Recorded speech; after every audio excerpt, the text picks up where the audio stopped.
Bismillahirrahmanirrahim. Assalamualaikum warahmatullahi wabarakatuh. Alhamdulillahi rabbil alamin. Wabihi nasta'inu ala umurid dunya waddin. Wassalatu wassalamu ala ashrafil anbiya'i wal mursalin. Wa ala alihi wa ashabihi ajma'in. Amma ba'du fa inna khairal hadisi kitabullah. Wa khairul hadyi hadyu Muhammadin sallallahu alaihi wasallam. Wa syarrul umuri muhdatsatuha wa kullu muhdatsatin bid'ah wa kullu bid'atin dhalalah wa kullu dhalalatin finnar. Alhamdulillah bisa kita lanjutkan belajar bahasa Arab halaqah yang ke-91. Masih pada materi tambahan. Nah, pada pertemuan yang lalu kita telah membahas tentang al-mubtada'u wal khabaru. Dan jumlatun yang terdiri dari mubtada' dan khabar itu disebut dengan jumlah ismiyah. Sebuah kalimat yang sempurna, susunan kata-kata yang terdiri dari mubtada' dan khabar itu disebut dengan jumlah ismiyah. Dan jumlah ismiyah inilah yang kemasukan fi'il laisa. Jadi sebelum kemasukan fi'il laisa, bagiannya disebut dengan mubtada' dan khabar. Al-mubtada'u wal khabaru. Namun apabila sudah kemasukan laisa, maka disebut dengan ismu laisa wa khabaru laisa. Isim laisa dan khabar laisa. Jadi bukan mubtada' khabar lagi, tapi beralih menjadi ismu laisa wa khabaru laisa. Nah, sebagai contoh, di sini ada sebuah jumlatun yang terdiri dari al-mubtada'u dan khabaru. Ya. Wal khabaru. As-sabiyyu saminun. Bayi tersebut gemuk. Sabiyun, bayi. Saminun, gemuk. Kalau dijadikan pola mubtada' khabar maka menjadi as-sabiyyu saminun. Bayi tersebut gemuk.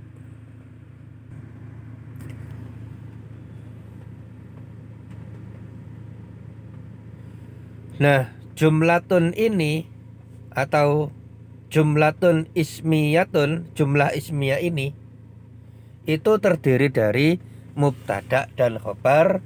As-sabiyyu mubtada'nya, saminun khabarnya. Dan jumlatun ini apabila dimasuki fi'il laisa maka menjadi laisa sabiyyu saminan. Bayi tersebut tidak gendut. Jadi samin itu diterjemahkan gemuk bisa, gendut juga bisa. Laisa sabiyyu saminan afan ya. Laisa sabiyyu saminan. Bayi tersebut tidaklah gendut. Nah, maka as-sabiyyu di sini adalah isim laisa dan saminan adalah khabaru laisa. Dari as-sabiyyu saminun menjadi laisa sabiyyu saminan. As-sabiyyu saminun mubtada' khabar. Laisa sabiyyu saminan ini terdiri dari fi'il, isim laisa dan khabar laisa. Dan contoh yang pertama ini jenis khabarnya adalah khabar mufrad. Kemudian kita lanjutkan contoh yang selanjutnya.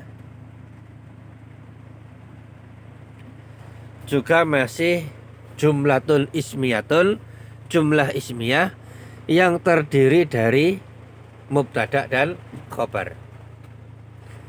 An-najjaru fis-suqi. Tukang kayu tersebut berada di pasar.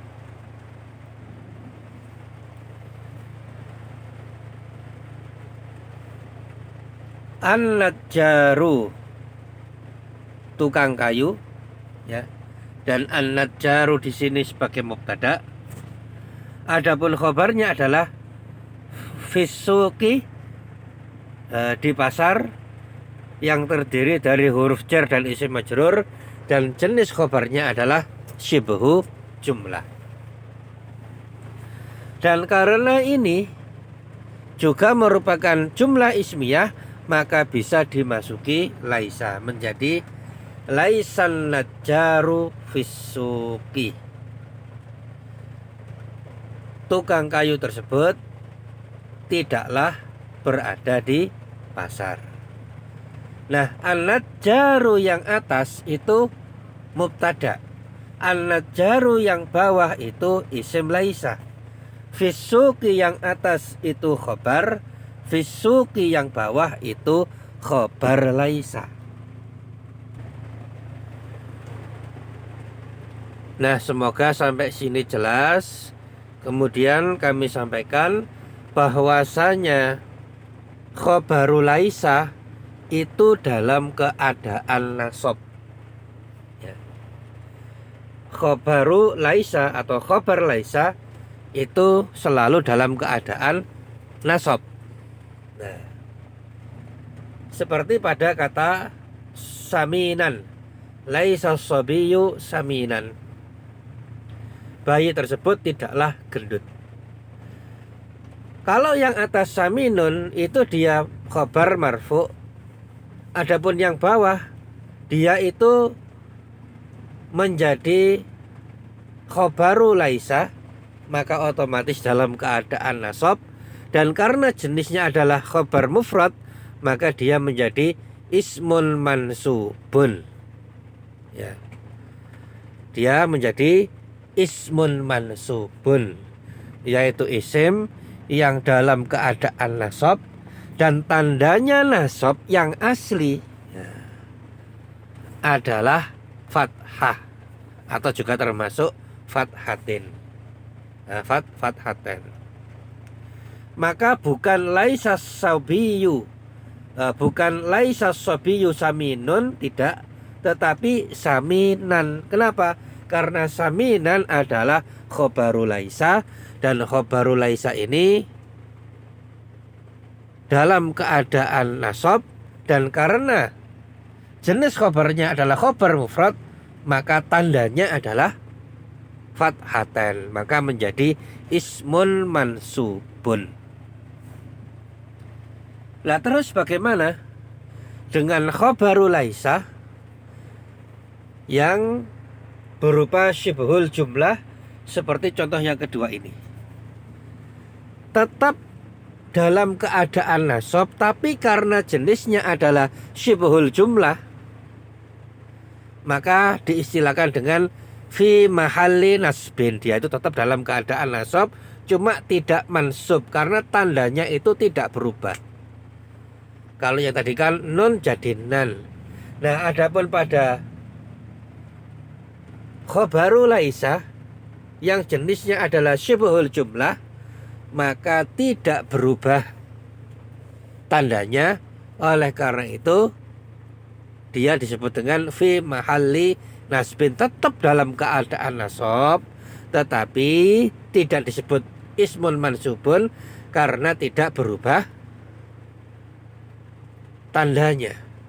Jadi dia itu tetap, cuma dia itu statusnya tetap nasab dan disebut dengan fi mahalli nasbin. Jadi untuk mudahnya, ya, untuk mudahnya kita bikin rumus seperti ini. Kalau khobaru laisanya itu merupakan khobar mufrad, ya, secara umum ini, maka dia itu menjadi ismun mansubun karena tandanya berubah jadi domah menjadi fathah. Tapi kalau syibhul jumlah, meskipun dia itu sebagai khobarul laisa, tetapi tandanya tidak berubah, tapi tetap dalam keadaan nasab, maka disebut dengan fi mahalli nasbin. Nah, jadi sama-sama nasab, sama-sama dalam keadaan nasab, baik yang khobar mufrad maupun khobar syibhul jumlah sama-sama nasab. Cuma yang khobar mufrad itu tandanya berubah, dan khobar laisa yang berupa syibhul jumlah itu tidak ada yang berubah, tapi tetap statusnya nasab. Oleh karena itu disebut dengan fi mahalli nasbin. Nah, mekaten pelan-pelan kemawon, semoga Allah Subhanahu wa taala memudahkan kita semua dalam memahaminya. Insya Allah kalau lama kelamaan sedikit demi sedikit insya Allah akan paham dengan izin dari Allah Subhanahu wa taala, insya Allah. Ya. Kalau masih belum paham, maka banyak-banyak berdoa kepada Allah, dan selalu banyak-banyak berdoa kepada Allah agar diberi pemahaman dan kemudahan. Demikian, adapun pada halaqah kali ini ada 3 tugas. Yang pertama menulis dan membaca. Tidak banyak, dari al-mubtada'u wal khobaru ini sampai dengan fisuki, itu saja. Afan, sampai pada fi mahalli nasbin. Kemudian tugas kedua membacanya. Kemudian tugas yang ketiga, insya Allah nanti akan diberikan tugas di grup. Silakan dikerjakan dan dikumpulkan di admin. Demikian yang dapat disampaikan. Saya mohon maaf apabila terdapat banyak kekurangan. Kita tutup dengan membaca doa kafaratul majlis. Subhanaka Allahumma bihamdika asyhadu an la ilaha illa anta astaghfiruka wa atubu ilaik. Wassalamualaikum warahmatullahi wabarakatuh.